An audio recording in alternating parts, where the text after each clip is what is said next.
ఏంటి మాస్టారు మంచి హుషారుగా ఉన్నావు. నేనే కాదు, నా చేను కూడా చూడు ఎంత హుషారుగా ఉందో. నిజమే. ఏం కొట్టావేంటి స్పెషల్ గా? కాపర్. కాపరా? మొక్క మీద మచ్చలేదు మరకలేదు. నేను నమ్మను. నమ్మాల్సిందే మాస్టరు. ఏ? ఎందుకంటే నేను కొట్టింది నీలా సాదా సీదా కాపర్ పౌడర్ కాదు కదా. మరి అదామా వారి మాస్టర్ కాప్. పచ్చలేదు మరకాలేదు పచ్చగా ఉంది ప్రతి మొక్క ద్రవరూపంలో దొరికే కాపర్ మాస్టర్ కాపే ఎంచక్క. ఇది ద్రవ రూపంలో ఉండడం వల్ల నీటిలో బాగా కరుగుతుంది, మొక్క త్వరగా పీల్చుకుంటుంది. అతి తక్కువ మెటాలిక్ కాపర్ వలన మొక్క సురక్షితంగా ఉంటుంది.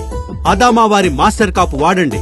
తెగుళ్ల బారి నుంచి రక్షించి మీ పంటని హుషారుగా ఉంచండి, మీరు హుషారుగా ఉండండి. అదామా వారి మాస్టర్ కాప్ కి OMRI సర్టిఫికెట్ కూడా ఉంది. ఆర్గానిక్ ఫార్మింగ్ లో వాడొచ్చు. అదామా వారి మాస్టర్ కాప్. నో మచ్చ నో మరక.